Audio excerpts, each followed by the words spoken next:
Can we hear it start up? Sure can. So it's a one-piece tilt front end now. It's a 66 Fairlane. This is my office right here.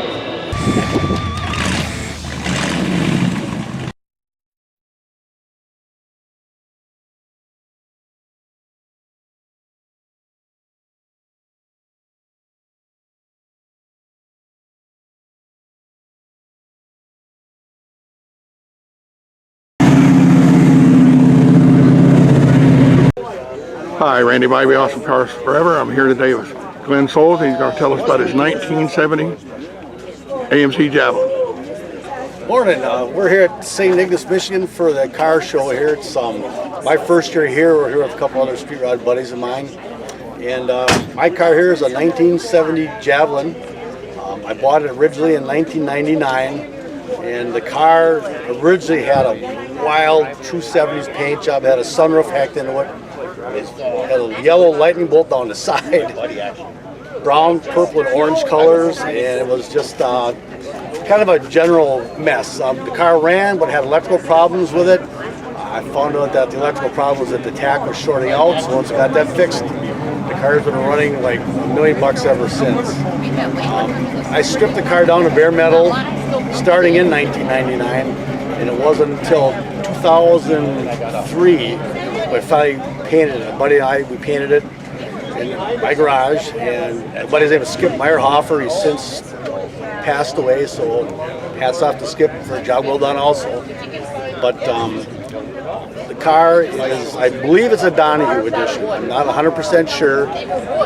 You can't tell by the VIN number if it's a Donohue or not. You have to go by the options on the car. So my car has got the blister hood, the twin grip differential, T10 4-speed, disc brakes in the front. It's got the a rare vacuum gauge in the dash, and it has 140 miles per speedometer inside of it. I had the interior done locally. The seats were all tore up when I first bought it, so I had a local person do the interior for me. The engine has been rebuilt. I'm 60 over. The engine is originally a 360, so I'm 60 over right now. And this is a daily driver. I do not trailer it anywhere, and it's not perfect, but it's my car, and I do what I want with it. So, That's fabulous, fabulous. It's 4-speed. Like I said, got the disc brakes in the front and everything, and it's just a blast to drive. Back when I was a kid, I had a 68 SST Javelin, and when I first got my driver's license, I started with a 59 Nash, a 61 Nash, 66 Ambassador, 68 Matador, and then my 68 SST. So then after that, I got married. And I always told my wife if I ever found a 70 Javelin, because I wanted the upgraded suspension, because I didn't want the trunnions. Right. Because I had trouble with the trunnions in my 68. So a buddy of mine found this for me in Swamico, Wisconsin, and the rest is history. So There you go. here we are for the weekend. Yeah. Well, let's have a look inside. Go around here. Yeah, no, it's neat. I just showed him. Done a marvelous job on the inside.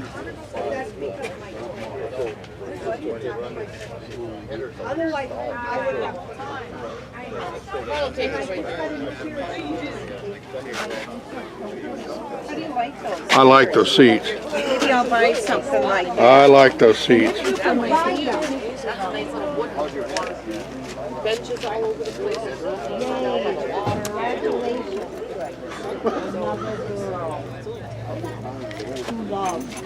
Very good.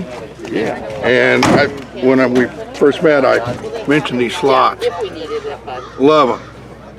Period correct, and I love them. They go very well with this car. Can we hit run? Absolutely. See the motor?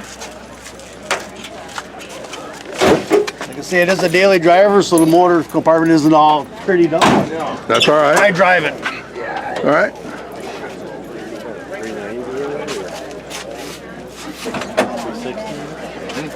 $360 board out.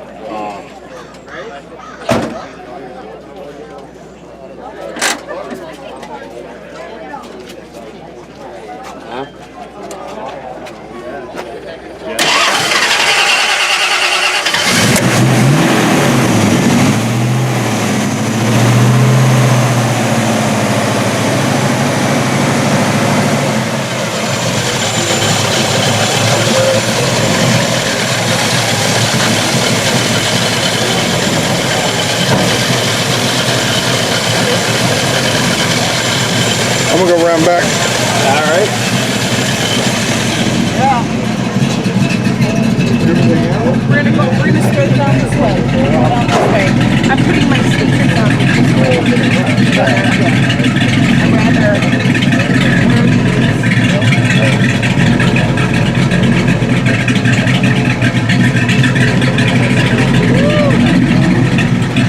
Nice sound. Thank you. Nice It's sound. got a fairly decent cam in it. I'm not sure what size it is because it was in the car when I bought it. Right. But the minute I fired it up, I'm like, oh yeah, it's got a decent, and it's still very streetable. I can drive it anywhere.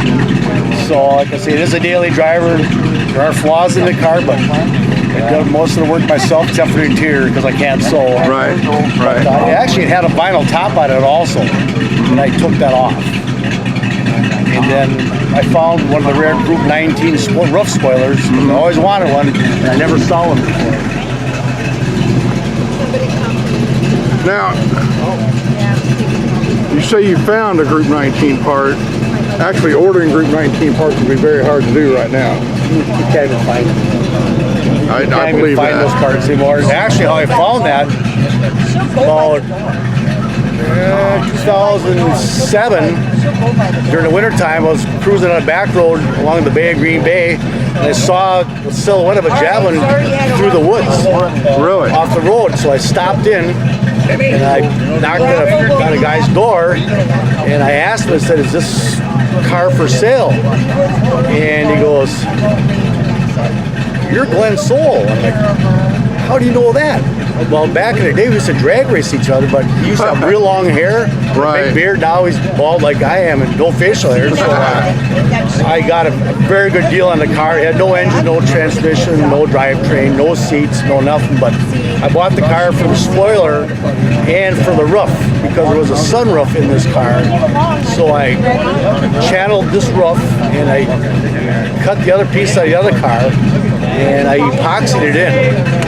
And was going to go. Plus, after I got those parts off the car, I sold the rest of the car to another buddy of mine who wanted it. So it was a win-win deal all the way around. Okay. Great, So, great. like I said, I've never seen another with a Group 19 spoiler on it. I know they're out there, but I just personally never seen one. Finding any Group 19 parts, like you say, it would be very hard to do right now. Very, very difficult. Yes, very difficult. So, like I say, I'm very pleased with the car. Even my wife likes it. Well, that's the important thing right there. Well, listen, Glenn, I want to thank you for being on the show today, and I want to thank you for the interview, and I appreciate all my subscribers, and anyone who's not subscribed, I'd appreciate you subscribing. We'll see you next time on Awesome Cars Forever. Thanks. Thanks, Randy.